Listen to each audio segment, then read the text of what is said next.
Who? That wasn't me. Who did not put their phone on vibrate? You reminded me, but I was a second too late. Wow. Literally just said, guys, as we come live in here, I said, all right, guys, I'm clicking live as I got my phone on vibrate, and then I hear ding, which, of course, you guys probably heard it too.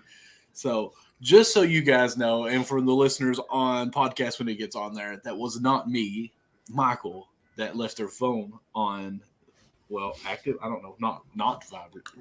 It was CJ that left his phone on noise. What do you call that? On noise? What do you say? It just ring? On silent? Off silent? Yeah. Off silent, I guess. Okay. Yeah. Or had your ringer on or something? Yeah, that's what I'm saying. Like ringer up or something like that. Wow, that's the most hick I think I've ever heard you sound, CJ. Turn your ringer on.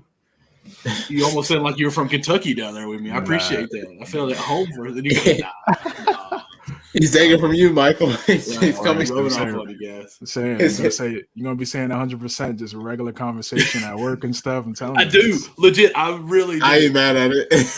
Yeah, that's right. Exactly. We're all gonna be saying each other's language. It's gonna be crazy. For you guys on the show watching us here, we seriously probably spent about 5 to 10 minutes talking just about our show before going live. I'm like, hey guys, we got to go live, and we're just calling out our catchphrases that we kind of unpatently patent here, and just the different things that we do. So kind of funny content. We probably should have been live on it, but we got Nick with his "he ain't mad at it," and then Deuces, of course, and CJ's is 100%. And what else does CJ say a lot? I don't know. Because there was something else I said 100%, and what was it? Sometimes I say 1,000. Sometimes I go 1,000. If it's overkill. If it's super fast. Oh, calm. That's what I was. That's calm. Saying to you, because I was like, what word is calm here? I mean, like cool. I mean, temperature, okay, but calm. All right. Yeah, calm. Temperature. I don't have a catchphrase. I don't think other than nicknames. We're talking about that where I call Bubble Booker. Because, that's my man crush, if you will, and then Anthony Davis. So I've got to work on some. Oh, yeah. Speaking of your crush, do we want to talk about the selfie that you sent this morning? Hey, so Nick's got a crush on that selfie, huh? Oh, my God. Oh, my goodness. So, I mean, we can make that be known what's going on. All right, guys. So we have a website that we are still editing. It's published where you can get on it now, but I don't really want to tell you the link to it yet because there's still quite a bit of errors and stuff that needs changed on it. But it's out there, and I'm focusing more on it because it's out there. So one of the little heads that you can do on there is do like the podcast has a picture the way they do it, and I'm using Wix. We cheap right now. We're at Wix.com. And we're going to replace the pictures, take it out, and put ourselves there. So I went to church this morning, okay? I had a nice on purple polo on, had the hair combed over with some hairspray in it, got the beard, had it conditioned and everything, got out of the shower. I was like, you know what? It's time for a selfie so we can get ready for this website. So I sent it to my guys, CJ and Nick, hoping for some kind of compliment or like, hey, like, what do y'all think about this, putting it on the webpage? What did I say? I don't even know. I can't remember what I said. And then I sent one black and white too, because I like the black and white better, just because it looks more professional. You don't have the color contrast of what's going on and all that. And Nick's like, "Oh, we're becoming a photographer now or something." Man, like, you didn't even say anything about the picture's fine. Whoa! Look at the green eyes. Look at the green eyes. Whoa! Styling right now. Hang on a minute. I got another one. Here we go. I got another one. Yes, sir. Hey, CJ said that. I was like, okay, this. Like, I feel like this should be on a rap cover right here. Like, this is a legit photo. And then here's me at my friend's wedding. A lot of people like this. A lot of people. Good vibes. Oh yeah, definitely. Great vibes, man. Absolutely. Big smile, Nick. We're handsome men. Yes, right. We're. I don't know what to say. I'm just going to leave it at that. Yeah, word. I was going to say bubble count the bucket, but I was like, no, that's just going to sound dumb. So I'm just comment in here.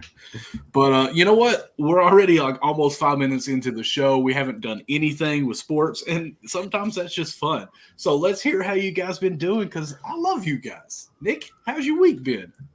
It's been a great week, man. Shout out to the Las Vegas Aces. Just won the WNBA championship. I came up with the phrase, it's Asia's year, meaning to Asia Wilson. This whole season, she's now 2-time MVP, Defensive Player of the Year, and now a WNBA champion. Shout out to the Las Vegas Aces. But besides that, I'm doing good. It was a really good week, and I'm excited to be back. We are like 5 seasons away from the regular season, and we're like 12, 13 days away from preseason. Oh, 5 weeks away. Yes, I was like 5 seasons from what? Yeah. Last week started with 6 weeks, and we did the Atlantic Division, their 6th division, so we're going on through. So yeah, we're at 5 weeks away from regular season. But I want to ask you, what about is it Kelsey Plum that plays on that team too? Kelsey Plum, yep, Kelsey Plum. What about her year? Because she won, wasn't she All-Star MVP? Yep, she did win All-Star MVP. She had a pretty good season. Even though I'll be honest, like she was really making me mad with a lot of the plays that she made in the playoffs. But besides that, I love Kelsey Plum. Shout out to Chelsea Gray as well. Chelsea Gray had a historic playoff. Chelsea Gray had a historic postseason. I want to say in one of the games or one of the series, she shot 77% from the field. So wow, and it was all tough mid-range fall-away shots. Like man, Chelsea Gray is amazing, man. Shout out to her. CJ, did you see Nick calling us out on Twitter this week? I called y'all out on Twitter. Oh, not only us, he called out all podcasters. His other podcasters for not being able to hoop. Yeah, he said. I didn't say y'all couldn't hoop. I didn't say y'all couldn't hoop. I said y'all had to prove yourselves. The tweet literally said, "We're the only pod that can, or podcasters that can actually still hoop." Okay, yeah, I did say that. I did say that. So you were the one that put that up too? Okay, yes, I did put up the tweet. I didn't mean that y'all couldn't hoop. I didn't say everybody else couldn't hoop. It's just that. Yeah, I didn't mean to say that you all couldn't, but I said we were the only ones that could. I mean, shout out to the Hoopers pod, man. Those are my guys. Shout out to Fresh. Shout out to John. But man, I mean, we put up me and the Hoopers pod. We put up a lot of hoop visuals. I put up a video yesterday of me just out on the court shooting hoops. And I'm just like, man, like, I don't know. I remember last year I put out a tweet, and I was challenging a lot of podcasters to like challenge me in a one-on-one. Obviously, that's not going to happen because I'm not traveling to where everybody's at, but it was just to be fun. Now, before I ask you again, CJ, about that, like, did you see the two? Yeah, I saw videos. Well, see, his I don't know who it was, but I guess his other buddy that did the podcast, like he was in a game. It looked like 5-on-5 on a court.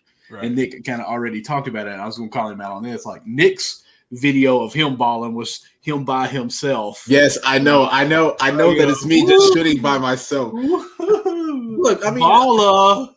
The thing about it is that whenever we hoop, everybody's on the court. There's really not that many people on the sideline. We're all on the court, so I can't get anybody to say, "Hey, take this video of me." I would love to, so I can show you how I hoop. Actually, I'm not gonna lie. I'm pretty washed up. I'm not gonna lie. I'm not as good as I was. So what I'm hearing is you can't get nobody to video you hooping because maybe you can't hoop. I mean, I can set my phone on the ground again, but it's not gonna get the whole court. Like so you're gonna get like one section of it. So y'all play full court, man. Forget that. Yeah. If it's 5-on-5, we're doing full. Gotta go. What? Forgot about full court. Yeah, 5-on-5. Yeah.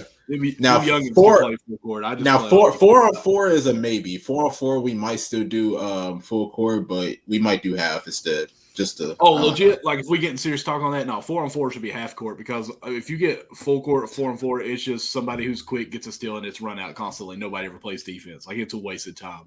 Yeah, in my opinion. It could be tough. CJ, how you doing? And then you can talk about some basketball. Maybe see some videos of you playing other than CJ versus the world. I said it right, didn't I?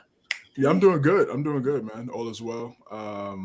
Been relaxing for the weekend, catching up on some football. Really good week of football. Yeah, I saw the videos.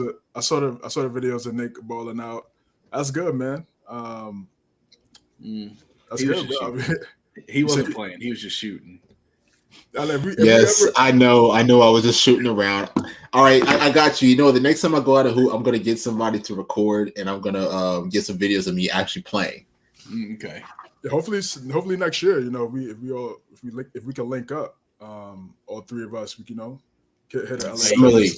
Hey, y'all hear it first. Summer League, Summer League. Yeah. Yeah, hit a LA Fitness. Ball out a little bit. Shout out to Corbin as well. Corbin, you got to come hoop with us too. Run some trios. Absolutely. Run some trios, man. What's up? Yes, podcast. Let's do it. Hey. Count the bucket against that would be awesome. Count the bucket against Barstool. Bring it on, boys. Oh, we're killing Barstool. We're killing Barstool. I don't even know their NBA pod. I don't even know they. I don't know either. I don't either. So I'm pretty sure we'll be pretty good on that category. That'd be like a really cool fundraiser to do. Like we get so big, podcasting like that. Be like, hey, podcast we got to do an unwrapped hoop session. Like there we go. All of us. Who else? Perry. Perry's 5'6". He ain't getting out there to hoop. He can be point guard. My guy catching strays. Yo, Perry, where you at, man? Defend yourself, bro. I know, right? Michael calling you up, bro. Defend yourself, bro. I believe in you, Perry. Perry, you can come run with me. Like, you see Perry them tank tops with that what do they call? I call him a fanny pack around his shoulders. He ain't balling. You say you're not you never know, man. You never know. I bet you if we really pulled up with Perry balling somewhere, he would be that lockdown defensive guy, just like constantly like he's on Riddler, just everywhere. Let's go, man. I got you, boy. You need one of those, man. I'm picking a Matt on my team too. I'm picking a mascara. Shout out to my guy Cheese, man. I'm picking him up. So he's got the long shot. He's got the long one. He'll give me more than Anthony Davis. I mean, if he shows up for 2 games. Yeah. He catching strays. Perry catching strays. Right, everybody catching strays, man. Out the gate, we only 11 minutes in. Listen, legit, not seeing anyone play ever before in my life other than Nick shooting the ball. The person. Did you see that jump shot though? Did you see that jump shot? First shot was good. It was good form. I will say it looked good form. Beef, balance, eye contact, elbow follow through. Beef. Nice. Please tell Nick, you acting like you ain't ever heard beef before. I don't know what the word. I don't know what you're talking about. Yeah, that's an old school acronym. Yeah. I would say I don't know. What do you mean old school, CJ? Don't just like. What about shots fired at me here? Old school. Nah, bro. That's from a coach that had. He was like, he was old. That's the acronym he used when he was trying to learn how to shoot. Okay, I'm going to say this because I put it on. I think it was a TikTok video, and nobody commented on it, of course. But there's a video of the Los Angeles. Michael does TikToks, y'all. Wish I knew it was some kind of dance, but Victoria's Secret. But anyways, I just can't believe I just did that. Forgot this is actually on the internet. Cringe level is like at an all-time high. Nah, go ahead. Okay. Anyways, so they were doing remembering the NBA team, the Lakers back in whatever year it was, Magic Johnson, Pat Riley as the coach and everything. I don't know if y'all seen them. They're actually doing like a walkthrough. They walkthrough. I saw that. Them men are so old, man. They need to sit down, man. I'm sorry. Okay. They need to sit down. But here's how like coach minded I am. Just as far as watching things. They passed the ball 2 times, and I already knew the offense they were running.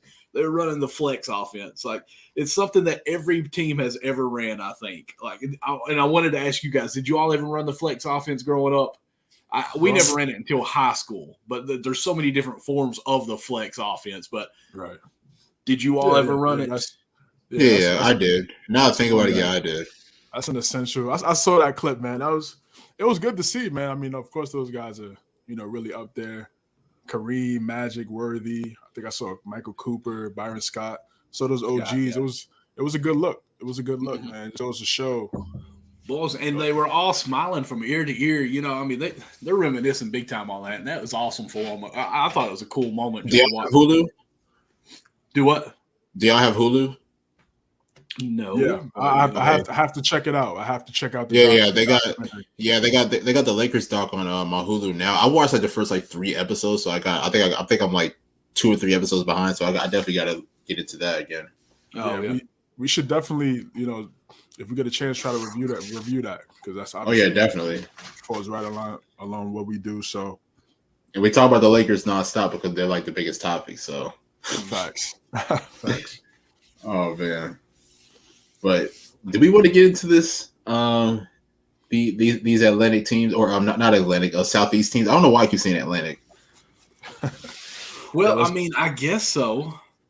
You're being so pushy here. I'm having the time of my life here talking about just random things, but we're talking hoops. We're talking hoops, man.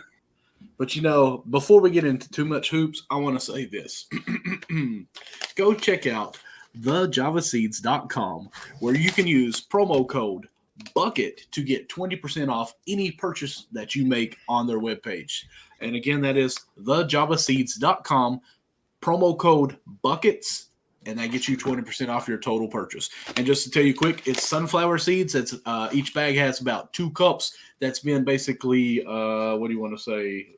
sort of dipped in to absorb up that. So it'll help keep you awake if you're a late studier or a procrastinator like I was in college. And that's actually how this company came to about, was the gentleman needed to stay awake studying for his finals.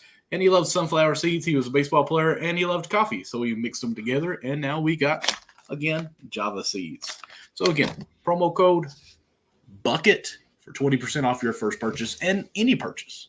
So with that being said, what team, Nick, since you're being pushy, would you like to start with first? Do we want to go in alphabetical order? If so, let's start with the Atlanta Hawks. Bam. A lot of teams a lot of people are pretty high on the Hawks. The addition of Dejante Murray was a really big pickup. In my opinion, he had a most improved season last year with San Antonio. But here's the thing about Atlanta for me. Like, the addition of Dejante was big, but I still feel like Atlanta is still missing a few pieces. And there's still kind of questions in the air whether John Collins is going to stay with the team, because we all know the past few years, he's kind of had his issues with the team as far as playing alongside Trey Young. So now with adding Dejante, so in my opinion, it's going to be Trey Young, number 1 option. Dejante is probably going to be the second option, and then maybe Collins or possibly Deandre Hunter as number 3. So would that force Collins to be disengaged from the team because he's not really getting the opportunities and he's not getting the touches that he may want? So that's still a big question in the air. But I said this in my upcoming episode of the Hoop Truthers. Make sure to check that out. I have Atlanta as my 7th seed in the East, just because the East is just so loaded. But honestly, I mean, Atlanta's still going to be a pretty good team, but they still have some questions in the air for me as far as what's next for the team after the Murray addition. How about you, CJ? Go ahead. Yeah, Atlanta, like Nick just said, they made the big move. They made the big trade to go get Dejante Murray. And I think it was needed, just based off what we saw against the Miami Heat in that first round. They definitely need another primary ball handler, kind of take some of the pressure off of Trey Young, make some plays, but also create their own shot as well, not necessarily just a spot up. They got some solid pieces. They got Bogdanovich coming off the bench. I want to see Jalen Johnson get some love in his second year. Really didn't get a lot of playing time last year. Would like to see him play a little bit more, kind of a swing, small forward, power forward guy off the bench. I think they could definitely use him. Made a good point about John Collins. I think he should look at it as an opportunity to continue to be more aggressive. Now that the eyes aren't going to be on him per se to be that third option. I mean that second option. So now he should get some easier looks, be able to space the floor, knock down some shots, still being able to roll to the basket, be a really good lob threat for Murray or Young, depending on the circumstance. And for me, I really think the X factor is Deandre Hunter. I think he's that small forward. He's that wing that has potential. He scored 35 points in that elimination game against Miami. He showed a lot of promise, and he looked like he could be a player for them. I really think he needs to step up this year, show some consistency, not just on the defensive end, but also offensively. Create his own shot, really be aggressive in certain moments, because I feel like they need that in the playoffs. You need wings that are versatile. We say this all the time. I think it's needed.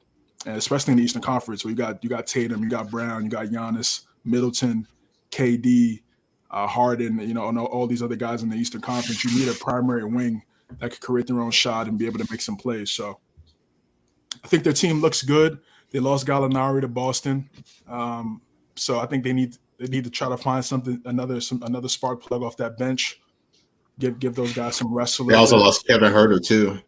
Yeah, I think he's in Sacramento. Mm-hmm. Yep, he's a King now. So yeah, they could use a couple players off the bench for the Hawks. Nate McMillan, He's been a really good head coach over the last decade or so. Did pretty good with the Trailblazers. Then went to Indiana, and now he's here at Atlanta now. So, it looks to me like they're bought into what he's preaching, which is good. And I think a lot of people have them in that 5-6 range in some of the top teams in the Eastern Conference. I think some people now think the Cavs have usurped them since the Donovan Mitchell trade. I think that's going to be a great matchup, not just in the regular season, but if they do match up in the postseason, I think both teams match up really well. So I like this Hawks team. I like them a lot. What's their record going to be? Again, I definitely see them more than 40 games for sure. How many per se? That remains to be seen. But I think one thing that they have over some of these other teams is some chemistry outside of Murray. I think it will be a little bit of a struggle early. Because Murray's so used to having the basketball in his hands, being in San Antonio. So now, that dynamic of Trey having the basketball in his hands almost all the time. I think they're going to have to, try to get that chemistry down, down packed. But I think once they do that, I think they'll be fine. I think they complement each other well. Trey likes to shoot threes. Murray likes to take mid-ranges. So it's not like, these guys are really, conflicting in terms of how they play on the court. And Murray's really good, and he could, hide some of the deficiencies that Trey has in terms of the defense. And I think Trey could hide some of the deficiencies that Murray has when it comes to not being an excellent floor spacer. So I like the team a lot. I'm a fan. I do think, like I said, they need to add some depth to their bench. But outside of that, I think they're going to be a threat in the Eastern Conference. Now, I just want to ask you on this before I go. When you say a threat, threatening who, if you don't care to elaborate a little bit more? Yeah, I think they're in that. I think they're in that second tier. Obviously, you got Brooklyn, Boston, Milwaukee, Miami. I think you could throw Philadelphia in. I mean, just they have the talent, but their people are just so inconsistent when it matters. So they're kind of like a fringe first tier to me. But I think they're right there in that second tier. They obviously beat Philadelphia a couple of years ago. I know different team, different situation, different guys, but. Same coach. Same coaches. Yeah, they do have their number when it comes to that. So yeah, I think they're a second tier team right at the top.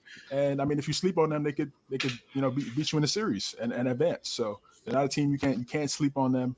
And I think they could definitely be a problem for one of those top teams that I just mentioned. Not trying to change the subject or transition anywhere else, but since we did say same coach, same number. Doc, you might want to watch what numbers you're using on Twitter and what you're liking on it. Oh my God! Just gonna say there, like you were hacked. Only worked so many times.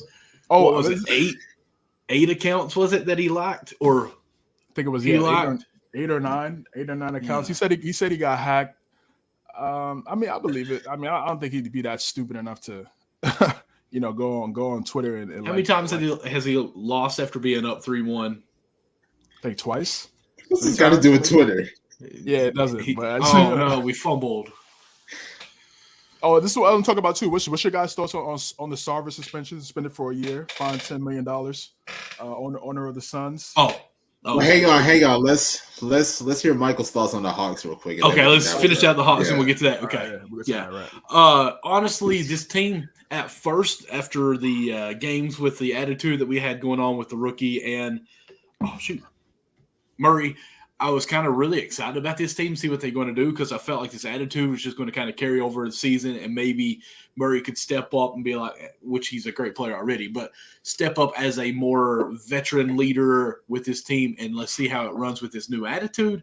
But the more I look at the whole conference or the whole Eastern Conference there, it's hard to think that they're going to be much better. Now, I do think they do improve, and I do think the chemistry is going to be better now because in probably the past 2 to 3 years, they keep changing up the lineup with Trey. So I do think some normalcy, I'm trying to make up words here, some guys that are the core, if you will, are going to be back that'll help that chemistry go on. Now, like you said, Murray is the odd man out on this, but I think being with coach at San Antonio. No, San Antonio. Pop. There we go. Pop definitely probably has him a little more prepared to go into situations like that. Pop teaches you how to play without the ball quite a bit in all of his games. I do think this team is going to be good. I'm going to put them around the 46 win. I do think they're going to have a better season this year with what they added, but the Eastern Conference has just gotten so much better. I don't see them improving too much. What place did they finish last year? Do you know? Was it 7? I think it was 9, wasn't it? I had it right now, guys. 8, 7, 9, and they were 8. Who would have thought? So they're an 8th seed. I think that the highest for me, their ceiling will be around the 5th place. Yeah. I would say the low. I would say it'd be 7 for them. So I've got them in those 2-3 spots right there. I think 45 maybe would be the low as far as wins, up to 48. I don't think they get up in the 50. So I mean, I like the team and I like the direction they're going, but I do think they've got to add some more veteran big guys, if that makes any sense. I ain't mad at that. Okay. Thanks, Nick. I appreciate that. That was perfect. That was absolutely. Let me ask you this though about the backcourt of Dejante Murray and Trey Young. So we mentioned how one of them is probably going to have to make a sacrifice playing off ball. What do y'all think of Dejante? Because my thing is Trey Young is a really good passer, so it's kind of hard. But like, what do you guys see of Dejante probably being your primary playmaker and Trey being more off ball? Because I feel like that really fits into Trey's style, especially with him being the shooter that he is. He can kind of do like what Steph does and play off the ball. Like, what do you guys think of that? Well, I think you said it correctly in that one word, Steph. Like, I think whatever happens, he needs to just mimic Steph's career from here on out. Because Trey can pull from the deep the way that Steph does. Steph can create. I mean, Trey's a good I don't want to say penetrator. That just sounds so nasty. But he can drive as well. Like you said, he can pass as well. I think those two duos are going to be almost interchangeable, if that makes sense. I really don't think you set one way or the other. Now, in time, you got to figure out who's going to be the man. To me personally, it's Trey's team already. It's going to be hard to transition to someone else. Oh, yeah, 100%. 100%. So yeah. I don't know how you have the person whose team it is not really being the dominant ball carrier or point guard, if you will, on that. Oh, man, you guys. I'm kidding. You guys are crazy. But yeah, I don't think it'll be that. Like I said, I do think it'll be an adjustment early on. But yeah, it's Trey's team, obviously, and yeah, I just feel like you're right. I think it's perfect. I think that's why they brought Murray in. He's gonna have to play off the ball a little bit. I just think it makes their offense more dynamic. Because Trey doesn't have, because when they went up against Miami, it was pretty much just trap Trey Young and then just live with everybody else shooting the ball, and that was it. And they pretty much beat him up for 5 games. He was struggling. He had his worst series of his career, his life. And now you can't really do that. Now you take the ball and now you got Dejante Murray, who could also create, can also pass. And honestly, even in that series, Collins wasn't 100%. He was just coming off the foot injury during that series as well. So I think now if they get those guys healthy with the addition of Murray, you can't. It's I would favor those tier 1 teams that I talked about over them, but it's not going to be 5 games sweep. I don't see that happening in those series. I think that team would definitely give those guys a run for the money. So it will be an adjustment early, but I think they'll figure it out, man. If those guys are selfless and they keep the main thing. Now, before we switch on, I want to do one quick question on here, and we won't spend too much time because we're already 30 minutes. We only got one team covered. Do you see this offense with the 2 backcourt being more like a Golden State with Clay and Steph, or possibly a Portland where it's CJ and Dame? Probably more Portland where it's CJ and Dame, because I'll be honest. I mean, Dejante is great, but he's definitely not the shooter that Clay is. So I don't know. I mean, it's going to be really interesting because Dejante has proven, that he can be a dynamic scorer. Over the past few years in San Antonio, he's definitely grown, especially around the mid-range. And then, of course, the playmaking as well. So it'll be interesting. But my whole take on it is that, as long as you can have Trey play off ball, because I feel like he can definitely fit that style more than Dejante. And then, of course, him running around series and everything, being able to get some open shots. I feel like that'll definitely help the offense for Atlanta. Yeah, I'm right there with Nick, man. Definitely more so Portland than Golden State. Obviously, Golden State is one of one. We've never seen anything like that in terms of a shooting backcourt. So I would never compare 100%. any backcourt. 100%. I would never compare any backcourt to the Golden State Warriors just because what they've done. Yes, it's gonna be like that. But honestly, even not really like Portland either, but more leaning towards them just because, like Nick said, even Murray's not a great shooter, and I don't think he's that dynamic of a scorer like McCollum was. Opposite side Dame, his style's a little bit. He's more of an all around type guy who can score. So that's what I'm saying. I really feel like he could get his 18, 7, and 7 like he did in San Antonio, but it'll just be more impactful because he'll have better guys around him and they'll win more games. So like I said, I like the duo, but I will say this again. We've seen outside of Golden State, if your backcourt is your primary options, you're not going to win a championship. You're not going to win a championship. This is what we've seen.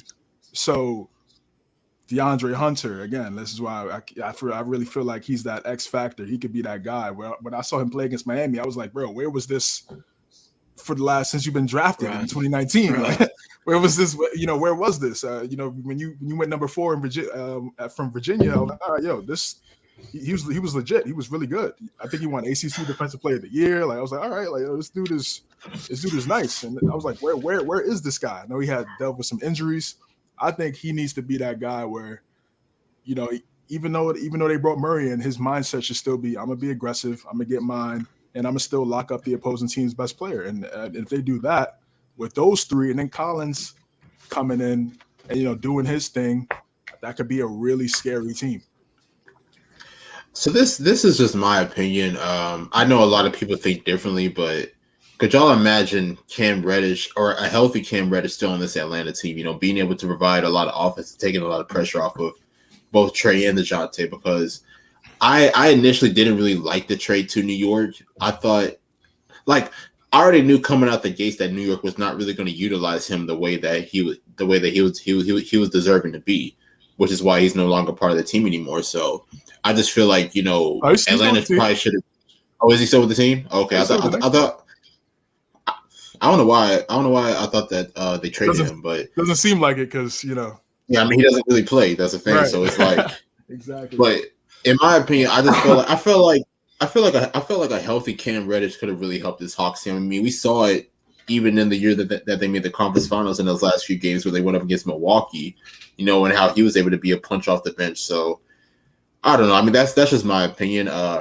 As far as Atlanta, I don't know what are the pieces that they need to possibly move in order to really elevate as far as a playoff contender, or at least a top playoff contender. I don't know what the future looks like for Capella with that team. I don't know if they look to keep him. I mean, he's a great interior defender, but I don't know if they really look to keep him as a part of their future. Onyeka Okongwu is a really good player in my opinion, a really great young talent coming out of California. So I feel like he could definitely be a huge piece if added to that starting lineup. But there's just a lot of questions for Atlanta. I mean, they definitely upgraded adding Dejante Murray, but I still feel like there's some pieces that they're missing to really help them elevate as a true playoff contender. I think you need Capella because of the top two guys in the East or three are over 6'10", KD, Giannis, and Embiid. So you need that rim protection. And Okongwu, I do like Okongwu as well. He's really talented. I think he needs to space the floor. I think he'll get more minutes if he starts shooting the ball a little bit more consistently on top of being able to play defense. And the thing with Reddish is, I'm a fan of him too, but it's like right now he's become a guy that just shows flashes. Like you just talked about. You talked about them in Milwaukee when he had 20, 22, 18 straight, something like that. That's a flash. Because when he got drafted, he was supposed to be that second guy next to Trey. That's true. That's true. Supposed to be that was supposed to be the big two, and they were supposed to lead them to success. And he was the odd man out. He was the odd man out before Herter. So, he's very talented, and obviously people throw that PG comparison around because he does have the same type of measurables, but he just doesn't bring it all the time. And I agree. Does Thibodeau give him enough minutes? No. Hopefully that changes this year. We'll see. But yeah, hopefully. But again, like I said, he is talented. And another thing you said was health. He can't stay healthy. If he's able to stay healthy, put some really solid, games together, I think we'll really start to see how talented he is. But those things there is key for Reddish, man. Hopefully, for Knick fans' sake, we get the latter, we get the good part. All right, I heard a lot of questions about this team as far as like we don't know what's going to go on, but to me, that's almost going to be transitioning into our new team here that we're going to talk about. Is to me, they have even more questions. Is the Charlotte Hornets? Last year they finished 43-39, and just a little bit of quick stats here. They lost, of course, Montreal Harrell this year, and then now more than likely losing Miles Bridges for who knows how long. Ain't no more than likely. With the domestic violence of whatever happened on there. Of course, they had a couple of draft picks come in, Mark Williams and Bryce McGowan, I think it is. Did I say that right? McGowan? I think so. Yeah. Okay, 15th and 40th overall pick. Of course, you got Ball, and you see what they did last year, but let's start with you, CJ, this time since Nick went first. What are your thoughts on this team? I say because that's really all I can really start out a sentence with this team, because which way are they going now? Like, they had a great looking future with what they had, but then we had losing Harrell, who I think is a wonderful player. Of course, he may be out for a little bit too, wherever he signs, because he had a drug deal or a drug bust. I'll say not deal. He's with the Sixers now. Is he with the Sixers? Right. But I don't know if they've penalized him for anything yet, but I mean, he did do jail time for possessions here in Kentucky. So yeah, and then now Bridges is going to be out for probably a career. So where do you see this team going in this next year, besides backwards? They're an interesting team. I think, to me, first off, it's really unfortunate. That guy, made the decisions that he made, because he's immensely talented, and absolutely, he had a phenomenal year last year. But off the court wise, just wasn't able to keep his head on straight. Made a terrible decision, and now it might cost his career, and we'll see what happens with that. Vic saying, why are we talking about these scrub teams? The only show team we should be talking about is the Knicks. Yeah, I mean, listen, bro, they're right there. They're pretty much right there with those scrub teams, brother. You know that. Vic, he's already brought in Cam and talking about Knicks with Tom and how much he hates Tom. Like, I mean, I'm pretty sure I could have a tape recorder, just hit play on that and be like, okay, here's the Tom speech. Yeah. It's being mean. Yeah, we already know what time it is for them. But back to Charlotte, I like they brought back Steve Clifford. I feel like that's what they need. They need an OG guy in there with a mindset similar to the Pistons. They have in Dwayne Casey, a guy that's been through has a lot of experience in the NBA for a younger type team. I don't know. They had a great wing, and then he messed up his life. So I don't know. Yeah, period. So I don't know how they replace that. Yeah, I don't know. I don't know how they. I don't know how they replace that. I want to see a little bit of Book Knight. Book Knight got drafted 2 years ago from UConn, Brooklyn kid. Want to see him get some. Maybe this is the time for him to get some opportunities to step up. Terry Rozier is a good player. Scorer. He's a bucket. He's a nice piece. They need a wing. They need another wing that is versatile. That's versatile, come in there and take a lot of pressure off LaMelo. I like LaMelo's game. He's good. Sometimes his shot selection could be a little questionable, but obviously he has the green light. It's his team. Little face. I mean, that's all they give me, brother. So I have no other choice.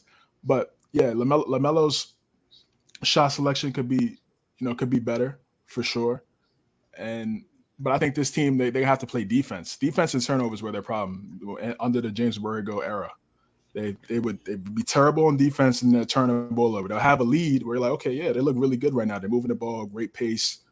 And then they'll give up 130 at the end of the game, 135 at the end of the game, turn the ball over a multitude of times. I think having a veteran guy like Clifford as the head coach, you kind of clean some of those things up and maybe win some of those games as opposed to taking those L's. Will that translate to more wins this year now that the East is competitive as hell. Yeah, it's stacked. It's stacked now. I mean, I feel like they had a nice little window these last 2 years where they could have made the play-in, could have made the playoffs. They fumbled against the Hawks. I think a lot of people thought they would beat the Hawks. A lot of people thought they beat the Pacers 2 years ago, and they weren't able to get it done. I think they're right there again, that play-in type scenario where they're just going to be having to, play for a playoff spot. I just don't think they have enough talent to be in that top six at all. And it's going to be a tough year. And I mean, obviously LaMelo, he's going to get the bag. He's going to get that rookie max extension next summer. But now it's just, okay, what else? And that's always what it's been with Charlotte. It's like they had Kemba for, 7 years. He was talented, put up some good numbers, but what else? And this is the thing with Jordan. You draft the gem, you get LaMelo drops to 3. It's crazy. And now you got to build around him now. You got to get a guy next to him so he can want to stay. Because if not, he will ask for a trade in a couple of years. Simple as that. I hate to be that guy, that first take guy where they always ask, when's he going to ask for a trade? When's the next time this so-and-so, this young guy asks for a trade? But like I said, loyalty works both ways. And if you're not bringing anything to the table from a front office standpoint and bringing in talent to help me, then it's time for me to dip. All right, Nick, how about you? I don't really believe in the Charlotte team. I'm not going to lie to you. I don't really believe in them. I feel like they've really downgraded this upcoming season compared to last year. And I mean, it sucks, unfortunate situations have happened. Miles Bridges with his situation. Honestly, last year he had a really solid season, averaging around 20 plus points a game. Now we don't really know what's next for him moving forward. But I mean, they still have guys like Terry Rozier. They still have obviously LaMelo, and they still have like more of an assortment of players. But in my opinion, I didn't really like the hiring of Steve Clifford, who was in Charlotte before, but I just don't think I don't think his coaching personnel really fits with this team. So that's why I don't really see much out of them. Obviously, with the talent that they have, they'll probably still finish as like a play-in team, but besides that, I don't really see nothing much coming out of Charlotte this upcoming season. I mean, I want to be like ecstatic for this team, for the young guns that they got, Ball, watching him play, it's just so much fun to watch. He's just a highlight reel that he's going to do something crazy, and it's just going to look amazing. And then Rozier that we talked about as well. But how many times on this show alone have we talked about teams that are good have to have at least some height and not backcourt? Like, I mean, CJ's already said it too in this episode. I mean, Bridges, I think, yeah. Excuse me. I think I'm okay. I think I'm not trying to be mean here, but really set them back as far as a team for his childish, selfish act, whatever he did. I don't even know, I haven't watched the video or anything. I just know it's a domestic violence, which obviously is uncalled for of any level that it is done. But I do think there's a chance that Ball sticks around as far as asking for a trade because of this. Like Michael Jordan could talk to him, hey, listen, we had a nice thing going, give us a little bit here. We've still got to be paying him. Let us try to get someone else in, sign this contract, stay with us, don't ask for a trade. Maybe be able to work that angle a little bit because this team was looking good. We talked before about my guy PJ Washington not truly being a center, maybe be able to play the 4 now since they drafted one of the centers. I can't remember who it was. So Mark Williams from Duke. So maybe he can play a more position of his size and accelerate his career or his ability for this season anyways. So, I mean, they were almost making some right choices and going in the right way, but then the incident happened, and now I feel like that just tears it all completely apart because really in today's basketball, I don't care what team you put together, you have to have a 3 or a 4 who can handle the ball and score at ease. It's just that point blank. You can have a wonderful point guard, but if you don't have a 6'7" and up guy with big wingspans, maybe a good defensive player too, but who can create a bucket for himself, it's going to be hard for you ever to win a championship. It's that simple in my opinion. And that's all I do is bring facts. That ball is way bad. So that's my thing with them. I don't even think they get to 40 wins this year just because of what's going on. I feel like this team is almost going to be broken up. Now, they're so young, and I'm going to use the word dumb just because, not to be mean here, like, you're young and dumb, you don't realize you're supposed to be bad, can be a good thing for them. Where they come in and just, hey, let's just ball out every game and whatever happens, happens. Because there's those teams that play flat-out hard-nosed defense and will do everything they can on offense, and they'll steal a couple of wins. And this is a team that's where they're that young and inexperienced can actually end up doing that during the season. But I still have them probably around 37, 38 wins at the most, I think. Look for the draft pick next year, man. 38 wins on the year? Yeah. Oh, man, dang. You're lower than me. Oh, my God. They need to make a trade. Look at the Pelicans. Pelicans like, okay, yeah, we're a small market team. We got some talented guys. Mm-hmm. Okay, what next? That's David. See, the only trade that's ever been talked about as far as with the Charlotte has been Westbrook. The thing about it is that you would think that they would make some moves because Mitch Kupchak was a great GM for the Lakers back when they were winning championships in the early Kobe Shaq days, and even when Kobe and Powell got together. So you would think that this guy could really figure out how to really assort a championship team or at least a playoff team on the rise, but it just hasn't really happened yet. Got to have a Kobe in the Shaq, bro. Yeah. And not only that, it's going to be easier to say, hey, Nick, won't you come over here to play in LA and let's win us a championship compared to, hey, Nick, won't you come over here to Charolette? I mean, you're playing for Michael Jordan. Bro, but that's – Did you see how he treated Monk? Yeah. But he. I mean, I'm not saying he deserved to get smacked, but he did make a bad play. Like he did make a bad play. I remember. He did make a terrible. I don't even think it was that bad of a smack either. Like I just think it wasn't that crazy. Saying, hey, boy, come on, Yeah, it's like, what are you doing? Like type shit, trying to win. But yeah, you're right. Exactly. Location obviously plays a factor, and that's what I'm saying. Look at that's why I said the Pelicans more so than like the Lakers because they're small. They're a small market team, and they have a young star. Like LaMelo and like the Pelicans, they have Zion. So they need to make a move, man. They need to be a cup check. He needs to be aggressive, try to get a solid veteran there. They hoped that would have been Gordon Hayward, but he's just fragile. He just can't stay on the court. If he ever stayed on the court, he's a really solid guy. He's a guy that could get 20 points per game, but he's just not available. And since he's not available, he can't produce and he has no impact. So it's tough situation for Charlotte, man. I agree. I like the PJ Washington point. I think he's definitely a tweener. He was no problem. He was a tweener. He's kind of like a 4 or 5, but I think if he just solidifies as that power forward, then he could be pretty solid. He could space the floor a little bit. He improved his defense last year. Watching some of those games when they went up against the Knicks, I definitely like the way he played. I think now having a true center that could protect the rim is also a factor. Mark Williams could be a big deal for them. I want to see Book Knight, Kai Jones. Those are some of those young guys that they drafted the last JT Thor. Yeah, I want to see those young guys get some love, get some burn. They're gonna have to play defense because that's Clifford's identity. It's kind of like Thibodeau. Like you're not gonna play unless you play defense. So you gotta come out there and compete on that side of the court, and then everything else is, they don't really worry. Those guys don't really worry too much about the offense as long as you play defense. So, and I want to see those guys get on the court. I want to ask you Jello too.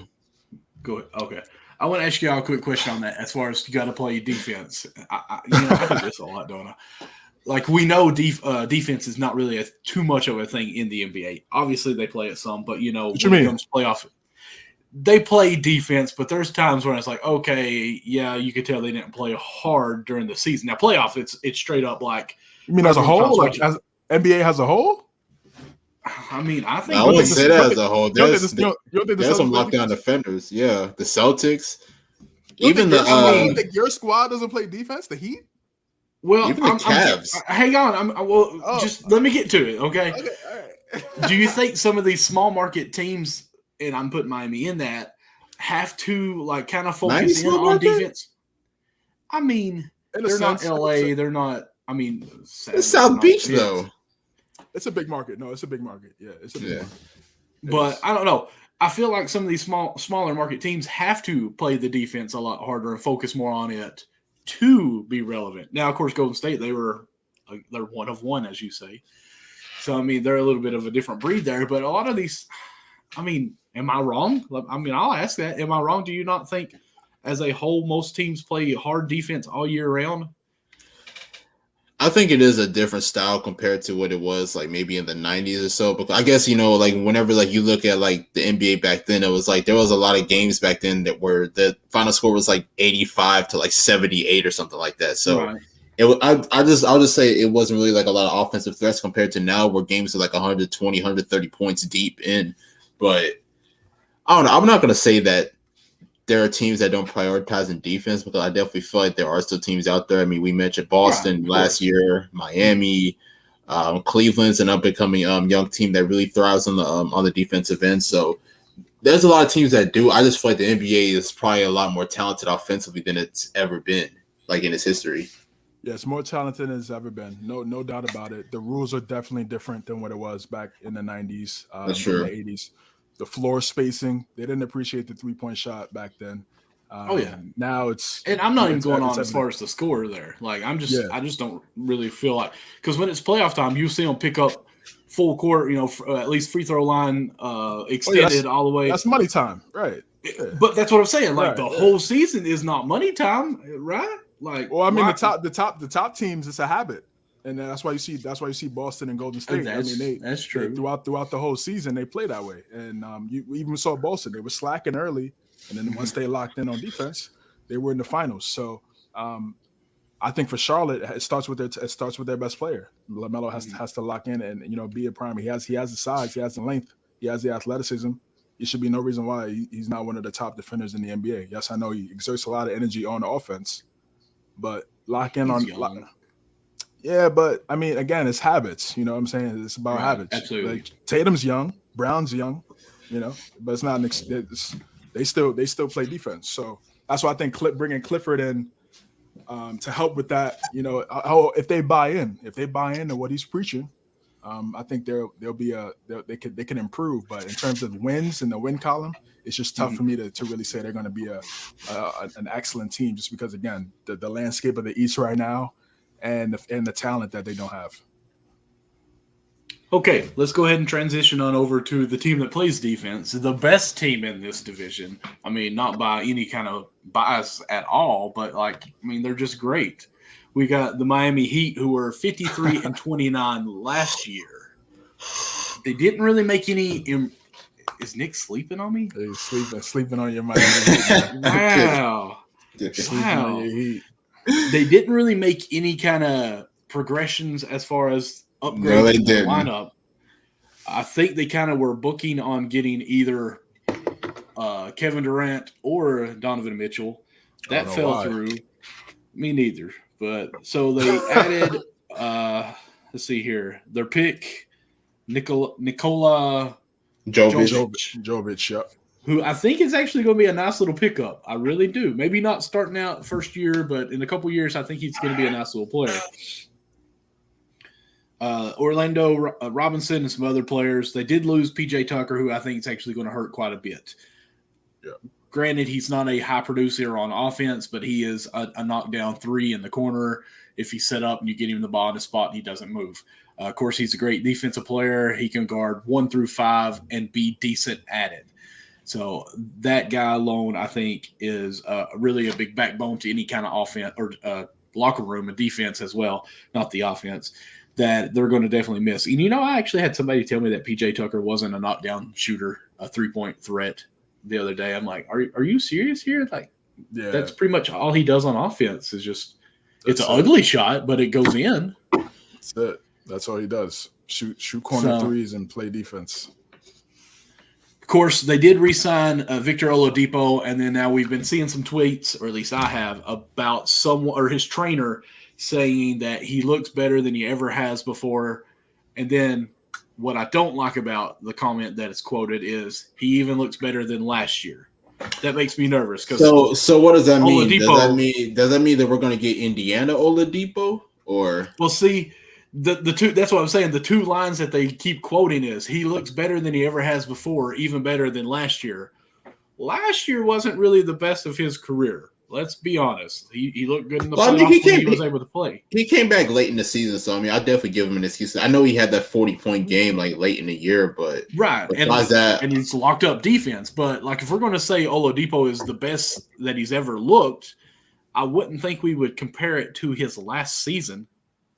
Like, I mean, like you said, his Pacer season's career, he was pretty good compared to what he did last year. So he was an all-star, I believe, wasn't he? Yes. For sure, at least 1 year, I think. But it's just kind of, when I read the second line to that quote, I'm like, so is this kind of like more of a hype than anything? Oh, yeah, he's looked better than he ever has. He's better than last year. Or is it just like, hey, he looks great, better than he ever has. You can expect more than what he did last year. So I don't know. I'm a little hesitant on what to expect from him, but it did pump me up. I'm not going to lie, because Victor, you might be our number 2 if you're looking better than you ever have in your career. Just saying. That would be nice. Yeah, that's where I was going to go. I think they're based on not doing too much in the offseason. It looks like they're bringing all the that's why. Yeah, I mean, but that's a little scary. It's a little scary because he does have the injury concern. So if you're making Oladipo to be your number 2 option, you don't make any moves in the offseason, and the East got better. Pat Riley, what are you doing? Yeah, don't question the Godfather. They need to make a move. They need to make a trade, whether it's going to be before the trade deadline, obviously, or maybe before the season starts, because they need another guy. I mean, you can't watch that Eastern Conference Finals and say, okay, or they could say that, because how game to say, okay, what are they saying? No, what I'm saying because they could say, listen, we were one shot away. Jimmy Butler knocks down the 3, we go to the finals, and then okay, you could think that way, sure, but I feel like your mindset should also be, let's try to get another guy in here that could create their own shot, be a threat on that side of the court, just in case Jimmy is nicked up for a game or 2 in a series, and he doesn't have to drop 40, 47 in order, to keep the series alive on one knee, one ankle. Like, it's like bringing another guy in there. Kyle Lowry at this point, he's, a great veteran, championship identity, good for the locker room, could knock down shots here and there, but you can't count on him to be a primary offensive piece at this stage of his career. You just can't do that. So I think they need to do something and make another move. I don't know who for, because, a lot of these top guys are already locked up as it stands today, but things can definitely change. And I think they definitely need to be one of those top teams as a destination for a top guy. If that situation presents itself, they're still really good. They're still really good. Bam, I think, needs to establish the fact that we didn't mean to say Bam as the second option. We went right to Oladipo. Just speaks to how we view Bam, and I think he needs to step up this year as well. He a talented guy. He can play 1 through 5. We know the defensive versatility that he brings to Miami, which is why they've been one of the top teams in the Eastern Conference on that side of the court. But offensively, he showed some flashes in that Boston series. We're like, okay, all right, he was aggressive. We need to see that more. I feel like he should be able to get 25 easy. And I want to see him be a little bit more of a kind of a point center for them a little bit. He could play make. He's not a guy to where it's like at least 20. He can handle the ball too. A 20. I mean 20, but it's like I feel like why I know what you're saying, like, at least at the limit, at least 20 minimum. But I could see him doing 25. Why not? Let me get some more touches in the post. The reason that I would back it down just a little bit, not to try to interrupt you as you continue on talking about him here, is even though he may not even get the ball, his screen setting, his presence on that may cause the other people to get open. Because to me, I don't care who's got the ball. Bam needs to be setting a pick and a roll. But I mean, the thing is, Bam isn't really a big offensive threat to begin with. I mean, he doesn't really have that many post moves. I mean, he can knock down the mid range, but he's not like a knockdown, like 3-point shot, like automatic. And on top of that, like, he can't really stretch the floor and become a 3-point shooter. So, I mean, if he can add those pieces to his game, then yeah, he'll be great. But I don't really see that really happening for Miami. I mean, he can average around 20 a game. I could definitely see that, especially with his athleticism, his ability to attack the basket, his ability to handle the ball. But I don't really think that he really has that many offensive moves that could really help him really elevate as like their top option or even maybe. I mean, he might be number 2, but he definitely can't be number 1 in my opinion. Not number 1. Definitely, Butler's number 1. And for me, it just looks like they have Butler, and then a lot of everyone threes. else. Yeah, a lot. They have actually not even threes. They have like a 3. Then Hero, who's talented offensively, and we thought he could be a 2 after what we saw in the bubble 2 years ago, but it just hasn't worked out. He's still coming off the bench, 6th man of the year. I mean, congratulations. Still a talented guy, but we talked about this a few weeks back. You should be a starter by now. I mean, because it's not like there's a threat at the shooting guard position in Miami where it's like, oh well, he can't start over that guy. It's not. Strauss came in and started over you. And he was undrafted and had 10-day contracts and was barely out the league. Like, come on. So I mean, he needs to be in that starting lineup, man. He has to work towards that. Obviously, Spoelstra's not going to give him anything. He's going to have to earn that. I think he should be in the starting lineup. It changes everything. Duncan Robinson, they gave him the bag, but he's a specialist. So I'm not expecting him. He's not an option. He's just a specialist. So Strauss, I think, is good. He's good. I mean, he could come in and he played some solid defense, and that's why I'm supposed to trust him in those high pressure situations in the playoffs. He can knock down shots. He was cold for a little bit, and then he kind of came on towards the latter part of that Boston series and knocked down some big shots. I know that the question whether his foot was out or not, the foot gate was definitely a topic. Yeah, that was a controversy there in that series, but he played well. And if he doesn't get a big contract this season, he'll definitely get one next year if he stays consistent. I like his game.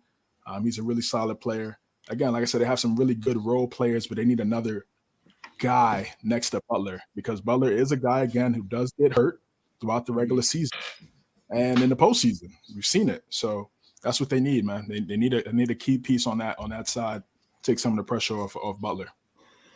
So my response to Tyler Hero's situation, I definitely agree with you. Like, he should elevate his game to become a starter, but I don't know. Like, the way I look at Tyler Hero now is that I feel like he's an automatic 6 man forever. Like, I don't know if he could ever elevate to be in that starting role because I don't know. It's like I just look at not even last year, but the season before that.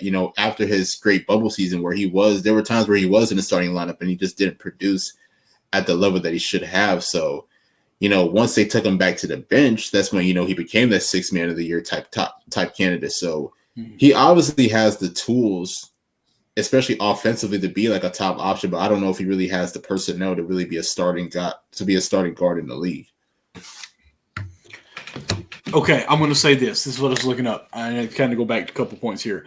Bam, less than 10 feet and in, is shooting 63.9%. Other, I'm guessing it's 11 feet and beyond, is 43%, 43.8%. So that's not bad. That's not bad. To me, that sounds like he needs some more shots. And I'm going to say this is kind of my point that I was wanting to get at, and it took me a while to find it, and I'm going to address the Hero thing as well, is Bam, I just feel like there's something about him that the media doesn't like. Like, he's not flashy. He's not charismatic. He's this bulky guy who plays defense and does exactly what he has to do, and that's it. And I feel like media just doesn't like to honor him in a way. And I'm not saying like in a bad way. I'm just thinking like, if you were to have Trey out there doing the shimmers, it's good social stuff going on that it's great for the fans of the world to watch that. If Bam hit a knockdown game winner 2-pointer, he probably would run back to the huddle, and that would be it. He may scream a little bit. And I feel like there's just an unwritten narrative that he can't shoot well and he's not good on offense. But, I mean, when he has the ball and has to, the only game that we ever seen him actually have to do it, he had how many points? What was it, 40 against Boston? Yeah, I think so. Around there. Bam has 40? I think it was in the 30s. I think it might have been in the 30s. You know what? Maybe I inflated it a little bit because he's Bam, okay? I don't remember that. I thought it was really 60 points, but you know what? Don't fact check me here, okay? But anyways, I think he had double digits assists as well. So, I mean, the man with the ball in his hand makes things happen. That's all you can really say. It's just for some reason the media, the ESPNs of the world don't really show him do that and don't give him credit for it. Even with his defense, everyone thinks he plays good defense, but he's never up in that top category as defense player of the year because he doesn't really block a lot of shots. He's more of I don't know if it has anything to do with that. I think the reason why he doesn't is because there's a lot of I guess it may play a role, but you got to think he also doesn't play a lot of games in the season either. Because he may that's what I'm saying. Like he may be hurt or he may have load management. So it's like because even honestly, like Draymond could have been in the candidate for defensive player of the year this past season, but because he missed so many games, they didn't put him in there. But here's my thing: the only reason why we ever talked about Bam this year, as far as being in the talk of defense player of the year, is he went on social media quite a bit, and Twitter was like, to me, defense player of the year is someone who can guard the ball 1 through 5 and still contest stuff. And then they started kind of talking about his tweets because he kind of was blitzing it a little bit, kind of like Nick does on a daily basis with Twitter, and was just really starting to talk about how the defense. Am I catching strays? Always. No. That they need to really kind of look at it. And I think that kind of helped Marcus Smart actually win it because it's always been Gobert who has so many blocks and leads like that. Like that's what we're drawn to on as far as defense. But now as far as Tyler Hero, I think he should be a starter. But I will say Pat Riley has said numerous times that he is the second unit's all-star. And I don't know if I like it so much. But it's almost like, okay, yes, he should start because he's that guy, but at the same time, he's the facilitator. He's the leader of the second unit that's going up against the one unit and can carry on our momentum and be the Jimmy Butler of our second string unit. So I don't know. I would like to see him be a one stringer, a starter, if you will, because, I mean, if you're going to win 6 Man of the Year 2 years in a row, like you should be a starter. You just aren't the greatest, but you're good, if that makes. Yeah, again, like I said, the talent. I'm with you, bro. The talent is there, but again, just defensively, you just lacking. I feel like if you play defense, Spoelstra would start him. I feel like he'd have no problem in putting him in there. Again, like for Strauss to come in there, pretty much off the street. Gabe Vincent at times getting some, better, some much more high-powered minutes than and Duncan Robinson even.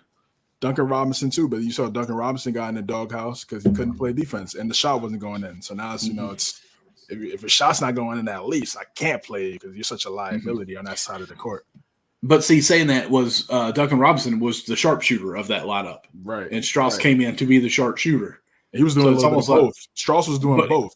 Right. He was doing both, but the reason was because he was a sharpshooter at first. Like, hey, you're going to go into the Robinson role. So it's almost like he's got this lineup calibrated out of how he wants it, and that's where they're placing these starters in that spot. So I don't know, because Tyler Hero is a knockdown shooter as well.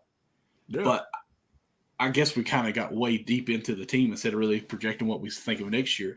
I would like to see what I'm hoping. Let me say it that way.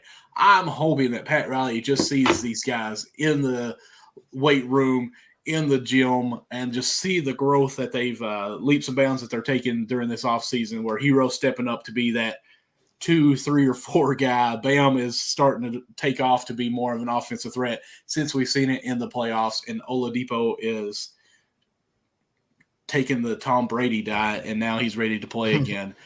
And maybe that's why they didn't make these moves. So, I mean, I think they're going to be over 50 wins, but I don't know how much higher up. I do think they'll probably be around the 3, 4, or 5 as far as ending in the whole East, because I didn't really say that, so I had to throw that in. That's where I think they'll end. Yeah, I see 50 wins. Yeah, I see 50 wins. They play defense, so again, they're one of those teams that you talked about. Like they don't just turn it on when the postseason kicks in. They started from the start of the season. So they were hurt a lot last year too. Sorry, they interrupted you there. No, yeah, they were hurt. Jimmy had some injuries. He was out for a while. Obviously, Lowry's been dealing with hamstrings, but dealing with some soft tissue injuries also. So, yeah. So and they still were number one seed in the Eastern Conference. So, that again they're talented, but the East is just a little different now. I mean, Cleveland, they have some confidence. Atlanta has some new life and confidence now. I think the Sixers should be thinking like, damn, if if our guy didn't have a face mask and a broken thumb, and it wasn't out for the first 2 games of the series in the second round, we might have beat these guys. And if Harden doesn't score 11 points in the second, you know what I'm saying? So it's like it's different. It's different. But I do think again, you guys have the identity to win a bunch of games.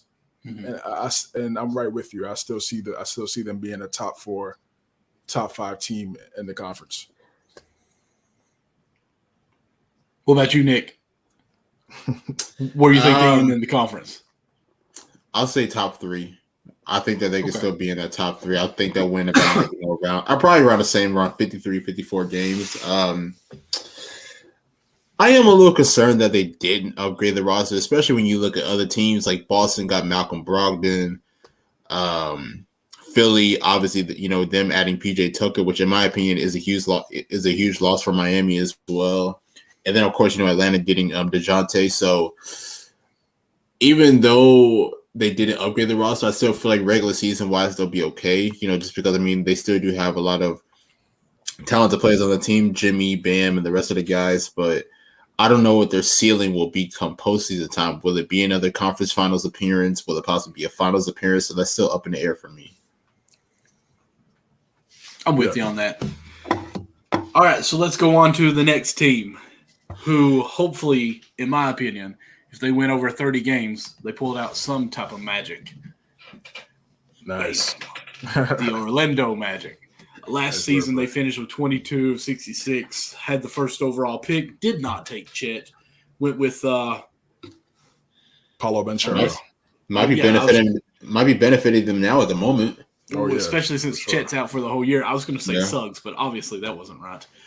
So let's start with you, Nick. We'll go back around this way again. What do you see for Orlando? I think Orlando is right there. I think they're about a few years away from possibly being a play-in team, being a playoff team. They got a lot of talented guys. Obviously, we know that Paolo is expected to have a pretty solid season. I think he's NBA ready. When you look at the size, when you look at the skill set, I think that he's prepared to really be able to compete in this league. So I won't be surprised if he's in that Rookie of the Year conversation. But there's another guy as well that I think that will take a really big leap this year because he actually had a pretty solid year before. I don't know if a lot of people paid attention. Franz Wagner for the team, being able to be that wing position, being able to play that 3 or 4 man position. I feel like he's going to be able to elevate his scoring as well. He might be your number 1 or number 2 option, either him or Paolo, whichever one, really has a really breakout season, in my opinion. It's still up in the air how Orlando is really going to utilize their backcourt because they're really deep in the backcourt. Cole Anthony, Markelle Fultz, Jalen Suggs. There's another guy too. I can't really think. Oh yeah, Gary Harris. So they're really heavy in the backcourt. So it's going to be really interesting to see how they really utilize that. Those 4 guys to figure out, how they're able to implement them in the offense. But besides that, I like Orlando. I don't think that they're there yet this year. I still think that they have a lot of growing to do, but possibly within like the next 2 or 3 years, I think that they could be a playing team. Orlando has a bunch of guys. And great. That's perfect. I mean, quote of the day right there. But it's They've just got a bunch of guys. It's facts. I was playing 2K earlier. And I was doing a franchise mode, and I just looked at their team, and I'm like, yo, I mean, they got some talent, some young talented guys, but what's the role for those guys? We know now Banchero's the top dog now, number 1 pick. He's what we saw in the summer league. He looks like he's gonna be a bucket, like Nick said. I could definitely see 18, 7, and 5. I could see those type of numbers for him in his rookie season. So now it just becomes what other guys fill in those roles, second option, third option, role players, specialists. Because Nick said they have a bunch of guards, but they also got a bunch of bigs too. They got Wendell Carter Jr., Mo Bamba. We got Jonathan Isaac was pretty good before the ACL. He's been out for about 2 years now. And Suggs, Suggs a guard, but yeah, I'm saying in terms of their wing position, they got Mo Wagner too. They got the brother. of Franz Wagner. So they have a bunch of dudes, but I believe they still have RJ Hampton as well. So I forgot about him. Yes, they still do got RJ Hampton. Right. So I mean, on paper, they have they're solid, but again, what's going to be the role for some of these guys is going to be interesting. I was surprised when Mo Bamba re-signed because again, I was just looking at like they already have a bunch of bigs. Like, yeah, I don't know why he re-signed. I probably would have tried to pick up a bag elsewhere, to be honest. Because honestly, he didn't have a bad season last year, and when you look at him, he has the size and the skill set, especially in modern day basketball with positionless basketball. I feel like he could have been used on any other team, but who knows? I think some of these guys will be moved eventually. It just looks that way. And I think there are some teams out there, some potential contenders that'll look at some of these young guys like, yeah, we could bring him in and he could make an impact for us, whether it's 15 to 18 minutes off the bench or something that we don't have. A team maybe like Miami, maybe Boston. I think Boston can definitely use a guy off the bench outside of Brogdon that could bring a type of a spark plug to their second unit. So again, I think I agree with Nick. I think they're probably a year or two away. I think the Pistons trajectory is a little bit higher right now because I could kind of see their starting five, and I'm like, this could be really good if those guys get the chemistry down packed and they buy into what Dwayne Casey's talking about. But for the Magic right now, I just feel like they still have a lot of questions, but they answered the main question, which is who's going to be their franchise guy, and that's obviously Ben Charo. And then I think as the season wanes, I think they'll start to answer some of those other questions here soon. But yeah, I think they'll be right back in the lottery again. And I think next year, depending on who they bring in and how the team looks, I think could be a key piece for them going forward. So I like this team. I don't think they get over 30, maybe over 33 would be the highest.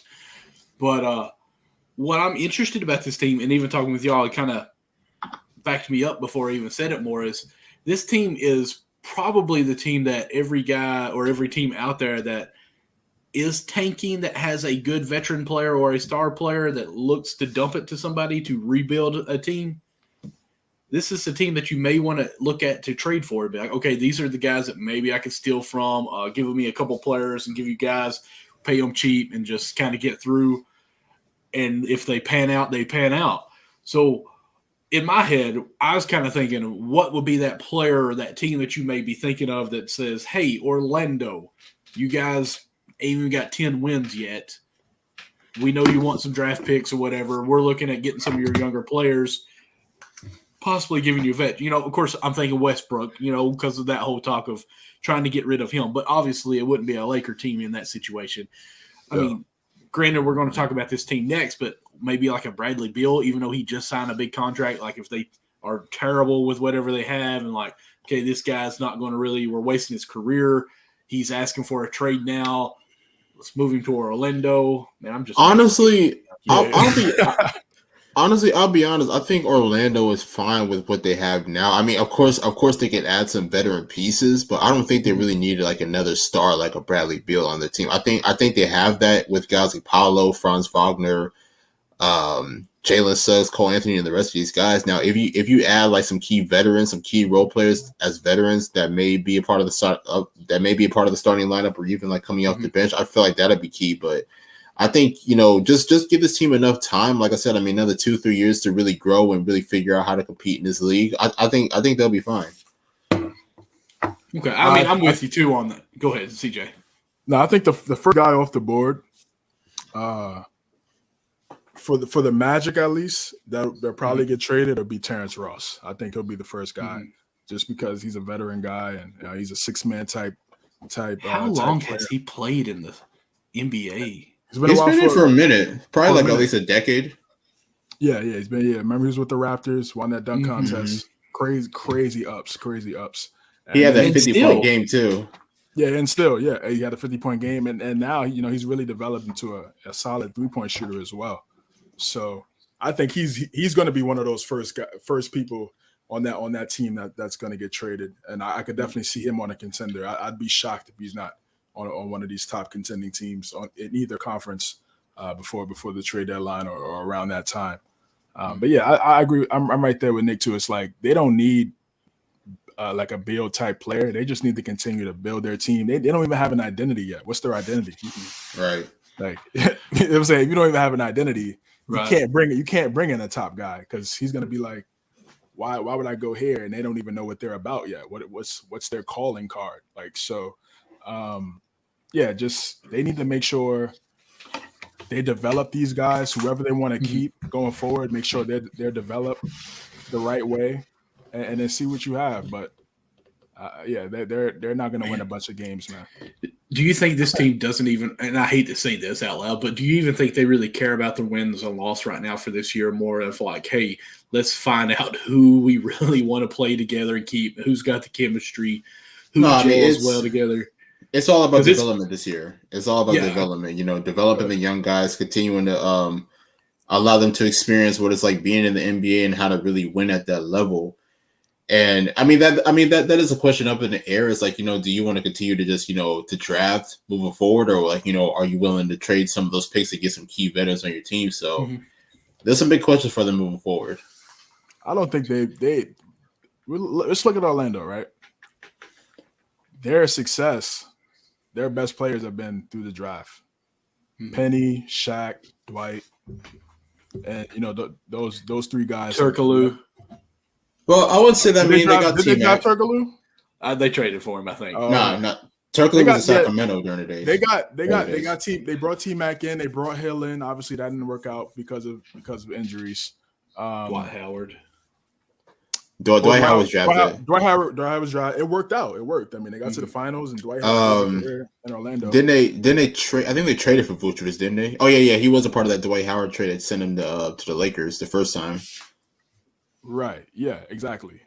So, this is what they're doing. They're just finding another guy. They think, okay, Paolo's that guy. Cool. He's one of the guys.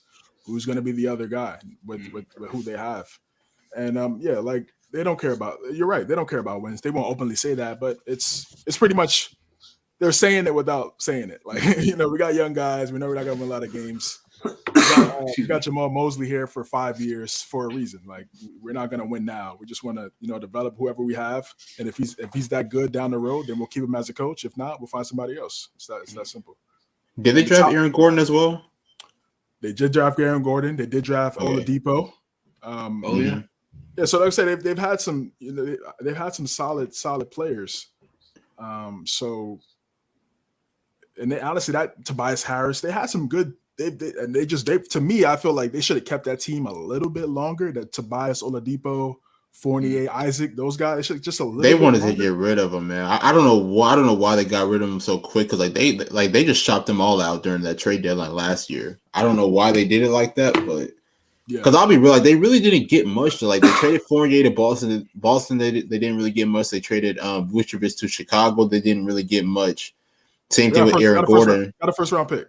Oh, did they? Okay. Yeah. But are they in a better situation now? No, of course not. Of course not. I mean, they at least have a future now. I mean, Yeah, they have a future now, and then primarily because of that, because their own losing, not because of those trades, not because of those trades that they made, but they're not going to get a top guy until. Those guys, the rest of the NBA, those top guys, till they see Paolo is like he's really that dude, and like okay, he just needs me to go pull up, and then we go win some games. We're not there yet for them. They're probably like 2 years away. So until that happens, Julius Randle needs to go. Oh, I mean, listen. Hey, good luck. No state taxes. It should be good. Okay, so Orlando's going to suck, and we know that. Yeah. Alrighty. Last team on the. Why do you say it like that, man? Like, oh man, like they're going to be bad this year. Like, I mean, they're young. They're young. Yeah, they have an excuse. I'm not saying like they're just like in any way bad on them. Like it's not going to be like the Lakers last year bad. Like Orlando should be bad. Lakers shouldn't have been bad. Yes, I said that. Back off. So facts. I mean, it's facts, honestly. no debate here. So let's just go ahead and move on up the East Coast there up to North and going up to Washington Wizards, who finished 35-47 last year. I don't even know really. I mean, Bradley Beal got the max for 5 years, I think it is. Did he got the super max? Yeah. Kudos to you. I probably would have won out, but you know what? That's okay. I love the loyalty. Gotta take that back. It's loyalty to the contract. Yeah. So yeah, that's all guaranteed. All guaranteed. Yeah. 5 over what? 250, something like that, right? Man. That's bro. That's amazing. If I gotta sit a half a season in DC before I get traded, kidding me? Or a year? You kidding me? I'm getting $250 million guaranteed. Come on, every day, any day of the week. I mean, yeah. Oh yes, I love it in Washington for $250 million. But I mean. CJ, we'll just go ahead and stick with you. What do you think is going to happen with this Washington Wizards? The floor is yours, CJ. They're an interesting team. Obviously, I look at the squad. Porzingis to me is. I mean, I don't even want to use the corny. I was going to say the unicorn, but he's really the X factor. And he's an X, on that roster. He is. He just is because he just brings an element to the team where he could be a 25-10 guy. We saw it. We saw a little bit in Dallas. We saw flashes of it in New York before the ACL tear. But then it's just health. It's health with him. And then it's also times where he fades to my liking. He fades too much to the three-point line and doesn't play more inside. If he played with more of a mean streak, if he played like how he plays for Latvia, the home team, his home country team in the Eurobasket, and he brings that over to Washington, you're looking at a hell of a player. We only see bits and pieces of that in the NBA. So that's my only problem with Porzingis. He for my liking, he likes to stay on the 3-point line and just be a stretch forward. I feel like he has much more tools than that in his game. I don't think he's just Bertans. He's better than that. He has much more of a bag. I saw it a lot when he was here in New York. So again, it's just health for Porzingis, and I think they have another X factor is in Kuzma. Yeah, I mean the fashion walk was kind of wild. You know what I'm saying? That's not my style, but that's what he rocks. That's what he rocks. But when it comes to on the court, he's a great. What was he wearing? I don't know. I mean, it's like a bubble jacket dress. I have no clue. Who we talking about? Kuzma. Did you not see it? How did CJ see it on Twitter of him walking down the catwalk in this? I mean, it looked like he had a bunch of bags on him blown up by a vacuum. It honestly doesn't surprise me. Y'all remember last year, like Kuzma wore like this long pink sweater, and it was like all the way like the sleeves were like way past like his arms. Like you couldn't even see his fingers or nothing. Like it was like hanging off of his arms. Like it was crazy. Yeah. So fashion. I don't know where they come up with this fashion stuff. It is fashion. Not fashion. That's what they call it. Yeah, they call it fashion. That's their definition of fashion. But yeah, on the court, hell of a player. I think he had career highs and everything last year for Kuzma. Definitely, I think if he could stay consistent, he could be a solid third option type for them. Beal stays healthy. They brought in Will Barton in that KCP trade. They got Monte Morris as well as a backup point guard, really solid backup point guard. Did some really good things for the Denver Nuggets over the last couple of years in Jamal Murray's absence. So, I mean, they have talent. Wes Unseld Jr. It was crazy because the beginning of the season last year, it was like, okay, Wizards are with like 8-3 or something like that. They were going off, and they had a great start of the season, and then I don't know, just reality kicked in. They came back to life, and they started to suck. But Beal, we'll see what his mindset is. To me, he's a number 2. It's just what it is. He's a number 2 option. Just playing in a number 1's role because the team isn't as good. And so, but he's extremely talented, and he's led the league in scoring. Kuzma's trying to emulate that Kanye video that where they look like pillows. I haven't even seen that Kanye video, but I wouldn't doubt it knowing those two guys. But yeah, they're going to be a fringe fighting for a play-in type team. That's what I see from the Wizards. I don't see anything crazy from them. unless Porzingis balls out and averages 25, Beal averages 25, Kuzma does his 18. That's a perfect world. I don't know if we're gonna get that, just because those top two guys I just mentioned, do have injury concerns. Mm-hmm. Beal's been dealing with some injuries. Same thing for Kristaps. So I see playing type team for the Wizards. Do you think? One last point too. I want to see Johnny Davis. I mean, it's a guy they drafted 10th overall in the NBA draft this year.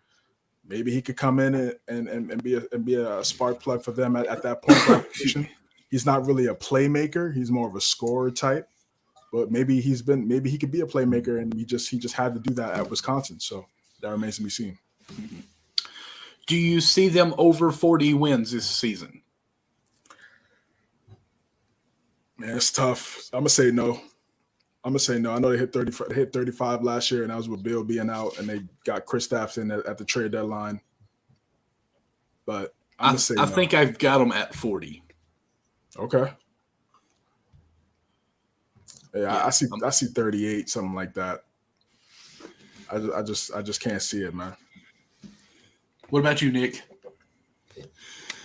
Wizards are really not going to be any. I mean, they have talent. Don't get me wrong, but I don't really see them being any better this year than they were last year. I don't really know much to say, honestly, to be honest. But I mean, hopefully Porzingis comes out and has a pretty solid season. Kuzma really elevated his game this past season, and y'all know I always say, like, some players got to get out of LA to really shine, because sometimes they're just not really fit to wear that purple and gold. And we saw it with Brandon Ingram. We saw it with Kuzma. Hopefully, we'll see it out of Taylor Horn-Tucker this year. But so I was when you play with LeBron, man. It's LeBron. It's not the Lakers. No, it's LeBron, bro. Come on. Could possibly be. But Kuzma definitely had a solid season. But then also you got guys like Rui. I think Rui's going to have a really solid year. Denny as well. So the Wizards have the talent, but I don't know if they're really. I don't know if they're really. CJ's facial expressions sometimes, boys. I'm sorry. Man, I've been looking for those guys to step up. Rui, I thought Rui was going to be. They was comparing Rui to Kawhi. Remember that when we came out of Gonzaga? Was like, I remember that. Yeah. Kawhi. That's the I never understood that. I never understood that at all. Honestly, I think people were just like getting way too far ahead with that one. But honestly, like, hopefully, I don't know, man. I mean, I have the Wizards. I mean, just because they have Bradley Beal, I have the Wizards finishing as like the last seed in the play-in spot, but I don't really know what's next for them after that, if you want to say. Trades. That's what's next. But no, just to collaborate a little bit more, I've got them probably right at about that 40. I think Bill's going to have a great season, possibly MVP talk again, Supermax. He is dedicated to playing, for one, for that contract, and two, to help his trade value. Because I just feel like, yes, maybe half season, maybe at the end of the season, he's got to be traded out of there to have a franchise focus on some future again. Again, the unicorn is completely the X factor. That's all you can say. That whole season depends on how well he plays. If he's good, they'll be decent. If he's bad, they will be less than 35 wins. But CJ's already rushing me on our trivia as he's bringing it up here. I will cap it there. Already, bro. He don't want to hear what I want to say on this. So let's go on over to the trivia. Let me get rid of the banner over here. And I'll tell you what. Let me see. I will just let this scroll again, guys, so you all can see this. All right, so looking on the javaseeds.com, 20% off your first product with the promo code BUCKET, scrolling down the bottom. Real quick, CJ and I are tied at 3 wins. Nick, you had the charity win. You have 1. This one. Why do you always got to bring that up, man? Like, Nick, you have 1. That's a big asterisk on that win, brother. That's your Mickey Mouse ring. Oh my God, I'm LeBron of the bubble. Oh man, I think this one here is a multiple choice. It's please. More of a team, to me, look, going through it a little bit, it's more like a team. It's a team exercise. So I think we're the big 3 right now, and we're not splitting up and going to different locations. So we'll see if we could team up and try to defeat the quiz instead of try to defeat each other. All right, let's see what's up. All right, so click to the Golden State Warriors to start. Oh, why's the time going? Because we're getting time, man. Last time they won the finals was how updated is this? You know? Yeah, I'm not sure. But I see 2014, 2015. 2015. I see there. I mean, they got. Yeah, because I'm about to say. Because they definitely won it this year. So yeah, I think it's a little behind. We're gonna pick that. Let's see where they beat the Cavs.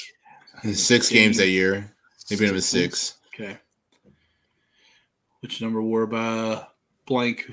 What? Which is the number war? The Cavs and the Bucks. Yeah. Is there some above that? Maybe. Let's see. Okay, no. No, we're looking for a name here. Who wore number 6 for the Cavs and the Bucks? For what year? Well, it had to be LeBron, right? He wore 6, didn't he? Was it Dellavedova? You see Dellavedova here? I don't see his name, but I know that he played for both the Cavs and the Bucks. Caron Butler? The both? No. Did Caron play for Cleveland? No. Was it Willis Reed? I don't know. This is a tough one. Russell. I mean, of course not. Damn. Why do they have Kareem and Lou Alcindor as different? No, it would be Drummond. Yeah, Drummond didn't play for Milwaukee. LA. Drummond played for Detroit, and then he went to Cleveland. I say we just pick someone to go on. It's a. I say, oh wait, no, Drew Gooden. Check Drew Gooden. Oh yeah, Gooden. Under Chris Paul there, with Golden State on that line. Left. Yeah, to the left. Right next to Duke. There you go. To the left. Oh, no. What a loser, Nick. Hey, it wasn't like any of y'all knew. Oh, man. So that stops the time? Oh, okay. Yeah. So, yeah, it's like a chain. It's a chain of questions. Okay. It just ties in. Okay, we need to let's try. Yeah, let's try another one. Let me see. Hold on. Okay. So for you podcasters, what's going on here is there is basically like a keyboard of answers, a box out here, and we're timed on there. So we'll try to read the question, and then we got to click on the indicators of who fills in the blank, basically, and it's going to keep it added up there. So when you hear us hollering, oh, there's the name, that's kind of what's going on there. Okay, this is I think this is pictures, and you have to put the team, associate the team with the picture. Okay, so Bucks, Pelicans, so that'd be Milwaukee. Okay. All right, let's see. So the team name for the money. For the Bucks, Milwaukee Bucks. Milwaukee Bucks, yeah. Is it going to go in order? Because next is going to be New Orleans Pelicans. I'm glad. I'm glad you knew, because I don't even know if he's wrong. Oh, what, the Pelicans? Pelicans, yeah. I believe it's Pelicans, yeah. I think if we get it wrong. Spelling. What are those pants? What are those pants like? I would have thought Leprechaun, but. Oh, no, Magic or Wizards? I don't know. Oh, is there anything for Boston Celtics down through there that you all see? I want to say this might be Celtics. I don't know. I think it's got to be either. It's got to be either the Magic or the Wizards, in my opinion. This is the Magic. That's Wizards. Oh, okay. This is the Wizards. This is the Harry Potter thing. Is this? Yeah.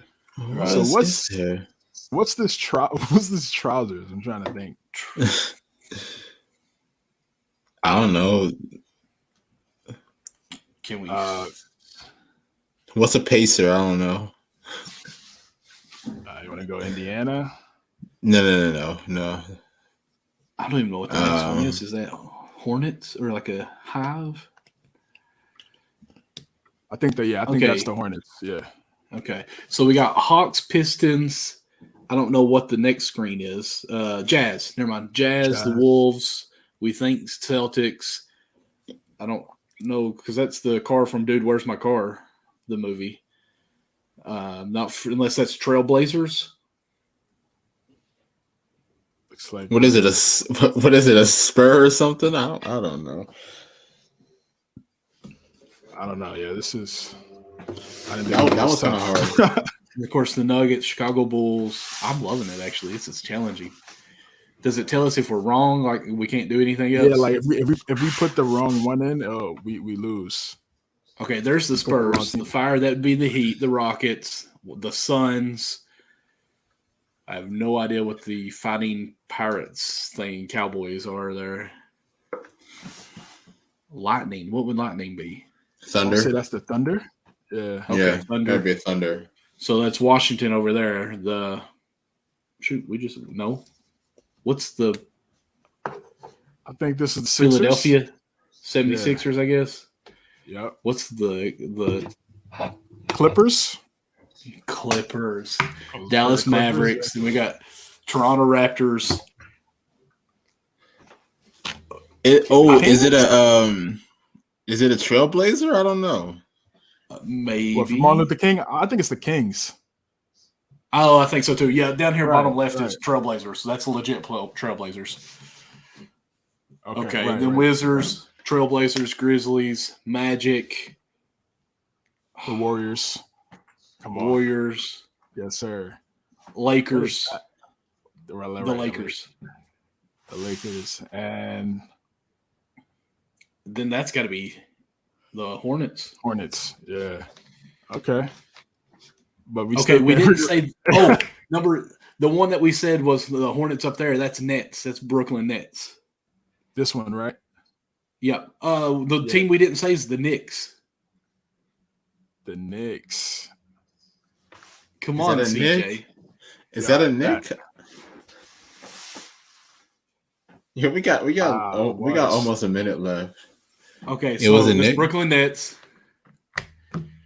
Next is Atlanta Hawks. Oh, boys, I'm fired up. Detroit Pistons. How in the world is that the Knicks? It's Knickerbockers. Yeah, I guess. Now looking at old school. Next, we got Utah Jazz. Was that right? Yeah, Timberwolves. Yeah. Okay. Shoot, who are the Timberwolves? Minnesota. Yeah. Minneapolis. And then we said Boston Celtics here, right? Yeah. You got 25 seconds. Oh, what did we say those were? What did we say this was? Wasn't the Rockets? Wasn't the Trailblazers? Wasn't Cavaliers? Pacers. Wizards. Which one was the Cavaliers? That might be the Cavaliers. Might be the Cavs. Or unless it's the Pilgrim people there or whatever. We're out of time. I mean, we're out of time. I mean, we got them. We just couldn't figure out this Nick one. That's tough. Yeah, I would have never known. I would never guess that. I mean, no, that's tough, bro. I mean, like Pacers. I see it now. Now seeing that's probably this is the Pacers. Yeah. Okay. Yeah, it's got the answers there. I was still thinking like yeah. Spurs. Sacramento Kings. Okay. Yeah. Wizards. Yeah, so we got pretty much all of them. We got all of them. Except the Knicks. We just didn't get them in 5 minutes. Crazy. Let's see. You guys want to try to find another one, or I mean, it's already. Oh, sorry, Vic. He was commenting in here with us. I was looking at the big screen so I could see it better. But he was saying some of the answers as well for us. Pacers is the car, he said. Dang, Vic, we really could have used you. Yeah, like 5 minutes ago. Oh, man. So what is a Knickerbocker? That's a good question. A bad franchise? No, I was kidding. Oh, I'm joking. Oh, winner. Oh man, I'm joking. Well, I think that kind of wraps it up for the day. Are we wanting to do another one, or are we good? Because I mean, I think Nick won the comment for this week's show. I think we 100%.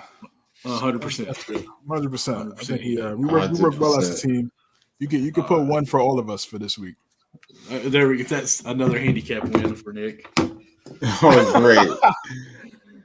2 handicap wins. I'm getting charity points. Yeah, you're welcome. So, participation. With that being said, real quick, guys, sorry for you podcasters. You won't be able to see this, but here is my cup as always, as I show. CJ, got one made for you that should be shipped out very soon. So, 2 cups will be going, one to Nick, one to CJ. If you guys are interested in those cups, let me know. DM us at CountBucketUSN on Twitter or Facebook. We even have an account on there. It's just Count the Bucket on Facebook. But all those good things. Let me take down our banner so we can see what's going on. $34.99 before tax. No, I was joking. Well, actually, to ship straight to from where here in Kentucky out to New York, making the cup and shipping, it was going to be $30. So ship pretty much anywhere $30, and that's buying a cup, putting the stuff on it, and shipping. That's technically not really that bad of a price. So we're going to take care of that and get that done. If you guys are interested in one, we might be able to get a more of a bulk order if we can get those in. So let's see if we can get them in. We appreciate that to support us. But go follow us on Twitter at CountBucketUSN. Send us that message. You can follow me, MDLawson00, on pretty much any social platform there is. In my bio is the link tree that says everything I do. Of course, you can check our show out soon on podcasts. I'll try to have that out possibly by Wednesday. Next 2 days are going to be a little bit rough for me, but we'll try to have this uploaded by Wednesday. Tomorrow is my daughter's birthday. She turns 5 in the morning. Happy birthday. Yes. But with that being said, also, let's see here, my show on Thursday, my cup special, because not only Count the Bucket, I've also got Backstop Banter, is on Thursday nights at 9 p.m. Eastern time. So go check us out on that as well. Who wants to go next? I'm doing this really weird. I usually go last. I'll go next. Follow me on Twitter at NickAndreATR. Very active in the NBA Twitter community. Very active. You be stalking all my tweets, Michael, man. Don't act like that. It's not man. Stalking. It's pretty much my feed is you. You remember tweets that I may have tweeted an hour ago that I already forgot about. Like I'm like, because dang, you made like 8 more tweets. Yeah, I probably did. But follow me there and check out the link tree in my bio. Sir, linktree.com/cjames9. Everything I'm working on. I'm on Twitter at cjames9_. Shout out September, babies. My birthday's on Tuesday.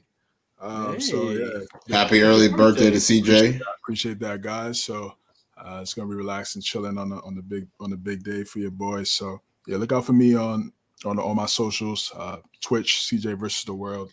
And, again, like I said, on Twitter at cjames9_. What about your bets? Have you been doing that still? Your betting? Oh, we did. Yeah, Thursday? We didn't for the Q Zone. We didn't do one this week, last week, but we're gonna start back up next week for the Q Zone. Me and Daquan Williams covering all the bets for football as well.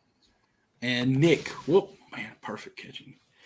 What's your next series of articles that's going to be coming on to our first ever post on our? I'm trying to think. Website. Yeah, there we go. Once we get it. Oh man, I got to do a series for the Count the Bucket website. Whatever you write, we're posted on there. I don't care who you write it for. It's going to the Count the Bucket website too.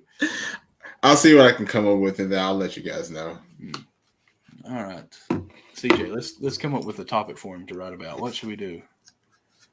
The best passer. Besides me, because I know he doesn't like Stockton at all. I called you Mr. Stockton. Yeah. I don't know if you missed that.